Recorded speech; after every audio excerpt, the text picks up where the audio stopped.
Hmm.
Yeah.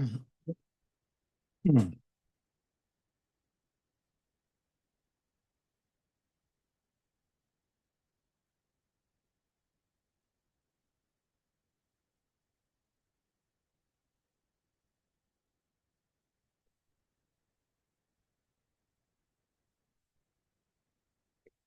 All right, guys, welcome to another episode of the Sales Manager Academy podcast. As always, I am your host, Omar, and we talk about leadership in boutique retail settings, right? So think wireless retail, think appliance stores, think AV locations, think anything outside of what your traditional big box retail location would be. We sell more than just physical products. Typically, a lot of our offerings also come with some type of service, and that's actually where the majority of the income for the organization comes from. That's what matters most, right? The service to go with it, our installation, yada, yada, yada. Now, as a leader, you probably have, you know, some things on your mind, on your plate. Like this last week, we talked about on Monday, the first day, broken beliefs of leadership, right? Old beliefs that just aren't really, they don't matter now. They don't make impacts. They don't make change. We talked about exposing coaching mistakes on the second day, on things that leaders do that actually don't make sense and push your team back. They don't push them forward. They don't help them excel. They hold them back. Uh, then on the third day, we talked about the 15-minute framework, how that helps to improve not just your team's performance, but also you as a leader, increases your leadership skills, increases your leadership bench, right? You have people now that can step into leadership roles instead of needing to go out externally to find them or wondering why every time you promote people, they keep getting demoted. They can't handle, right? They can't handle the stress of being a leader or they can't take in or step into that role.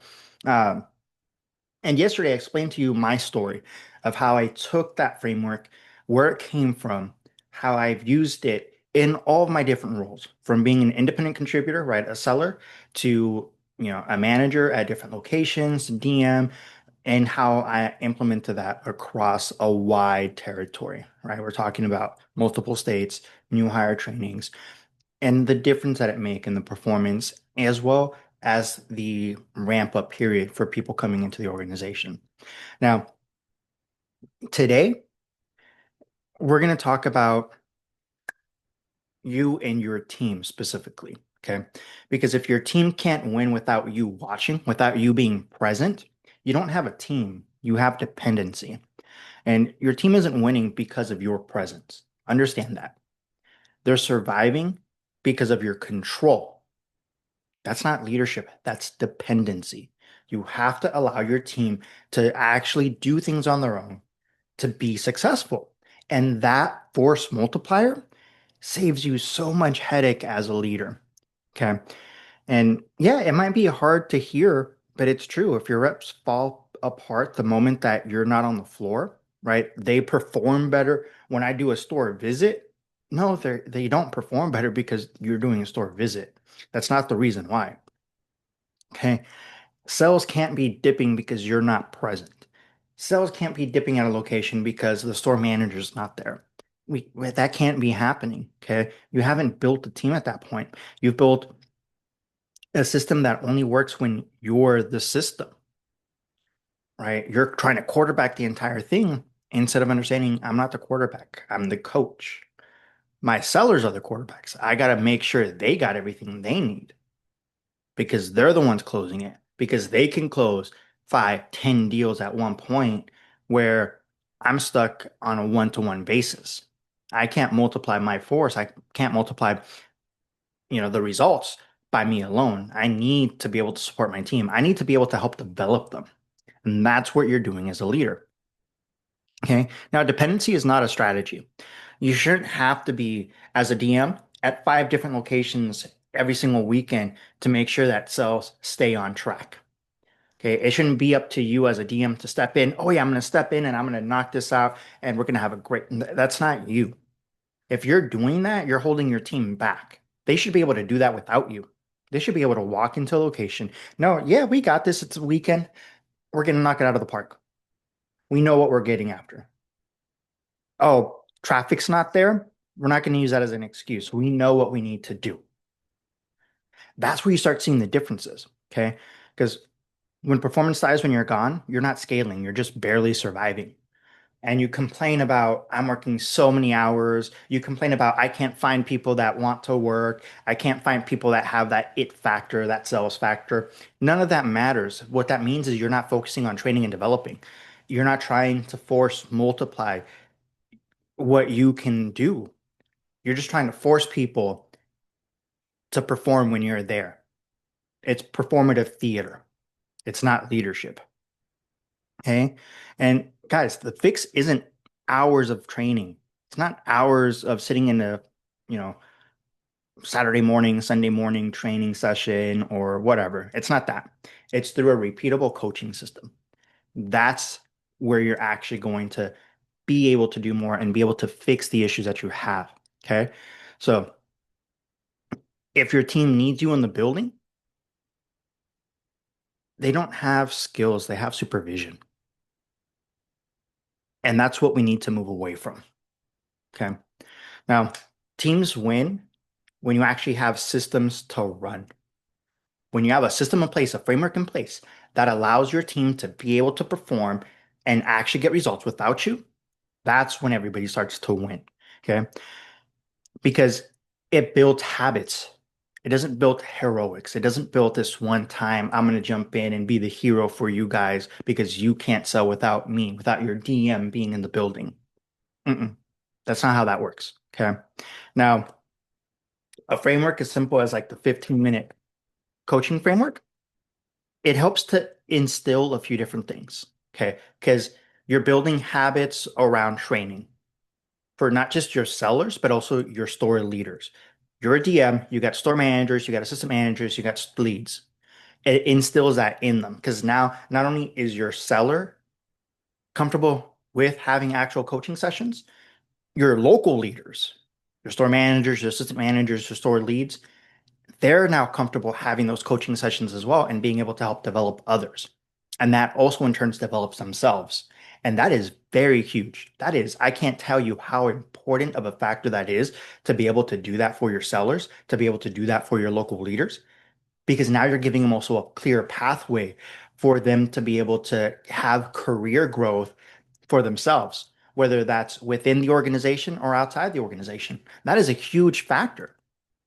It also helps to build habits around executing. They don't need you anymore. And that's cute. That's good. I don't know what DM has to have that I need to be present. I've met them. And my God, we are all happy when they got let go. Because it happens, right? Because they're annoying. They don't actually bring anything of value. And if you're like, well, I'm kind of in the middle of everything, you can change. You can change. And trust me, when that happens, you're going to find yourself with less headaches. You're going to find yourself feeling as though you're working less, and you can actually work on more important things for your teams and for your organizations, right? Planning actual events for your team. I've taken my leaders out, to go tubing. I've done barbecues multiple times for my teams at different locations to get them together to actually enjoy different things. Not because the company was like, oh yeah, do this. No, we did it for the entire team. You can start doing things that actually mean something to your people, that give a damn. You can start doing more. I've done contests without having to ask the company. I've done so much because my team was able to do so well, and that made me successful in return as a DM. And that's what you want to get to. That's what you want to be able to do with your team. And then the other thing it also helps to build with your team is reflection. You're now building habits on reflections on what worked, what didn't, what I can do to improve on. And that's an important aspect that a lot of people don't realize that you need when you're doing any type of training and development. If you're just consistently trying to drill down on do this, do this, do this, but you don't have time to stop and reflect on what worked, what didn't, then you're never going to actually get to that point where you're trying to master anything, where you can actually master the craft. Going back to like Kobe, MJ, all, the great athletes, yes, they built habits around training. Yes, they built habits around executing drills. More importantly, they built habits on reflection, on reflecting on what worked, what didn't, what went wrong. And that's what helped them to improve. It didn't mean they didn't lose. It meant that it helped them to improve so that they could win more and lose less. And that's what we want to do. Because 60% of the time, it works all the time. But Omar, that's 100%. That doesn't work all the time. No, 60% of the time, it works all the time. So 60% of the time, it's going to work 100% of the time. That other 40%, B-backs, people that weren't qualified, right? People that timelines didn't actually meet what we were looking for because they're looking for something that's 3 years out, right? Well, great. Let us know when you're closer. We'll put you in our system and we'll be in contact with you. 40% of the customers that we deal with, the customer interactions, the client interactions we have, yeah, it's not going to work. And that's perfectly fine. But when you start executing, when you start building habits around training, and when you start to reflect on things that didn't, and your team can do this on their own, man, you guys got yourself winning solid teams that are growing, that are spending more time winning, making differences than they are, getting write-ups, having to do remedial courses. You guys know what I'm talking about because you're doing those fucking Saturday or Sunday morning trainings. Okay. I always hated doing them. I always hated being the one that had to proctor them because it's not a punishment for them unless I'm there as well, because it's a punishment for everybody. Because I'm not doing my job as a leader. You shouldn't be doing those courses. There's other ways to be able to get better performance. So it's super important. Okay. Now, the beautiful thing about systems is that they don't get tired. Systems don't call in sick. When you, as a leader, build a system, you don't have to just hustle harder. Okay. The system does the heavy lifting for you. It's no longer, oh yeah, we got to work harder. It's not about working harder. It's about working smarter. It's about, as a leader, taking pain and friction away from your team so that they have a clearer path forward to success. And that's the important thing as a leader is you want your team to be able to move forward. You want them to succeed as much as possible without the feeling of friction, without the feeling that, yeah, there's just so much that is stopping us from being able to succeed. Start taking that away. Start peeling at the onion. Okay. A little bit Shrek right there for you guys. Now, as a leader, take this to heart. Leadership is measured by what happens in your absence. What happens when you are not there? What happens when you are on vacation? What happens when you don't have to be the one reaching out to your people? Hey, what's up with numbers? Hey, where are we at with this KPI? Hey, what's I swear to God, every hour on the hour type of stuff. I've been there. I get it. Upper management's coming down on you as a DM, right? I've been reached out to, in the past, not just regionals, but VPs, the execs. Hey, what's up with this? It's like, let me see. And I get it. I understand. But when your team has a system to fall back on, you do a lot less of that. You can push back and be like, hey, we got this. Like, I don't need you breathing down my neck. I'm not a kid. My teams aren't kids. We got this. So go worry about something that's more important. I got my performance. When you can start doing that, yeah, it speaks volumes. Okay. Now, as a leader, ask yourself, what happens when I'm not around? Okay. The answer will tell you everything about your leadership impact. Because if it's okay, if I'm not around, performance stagnates. Performance isn't there. My team needs me to give them that extra oomph, that extra push forward. Your team doesn't need you to do that. You're not giving them a push forward. You're essentially cracking the whip, expecting them to be able to do results without you there. So what happens when you want to take a week or two off to go travel somewhere, to go out of the country? Exactly. Performance isn't going to be there. Oh, we're glad you came back. Your district's performance wasn't there without you. No, that is so wrong. It should be, oh, cool, you're back. I couldn't tell that you were gone because your team's performance was amazing. That's the difference. Well, Omar, but if I do that, what do they need me for? Trust me, training and developing is a huge thing. You will have a very long career, and that's what you need to focus on. The results have to be there.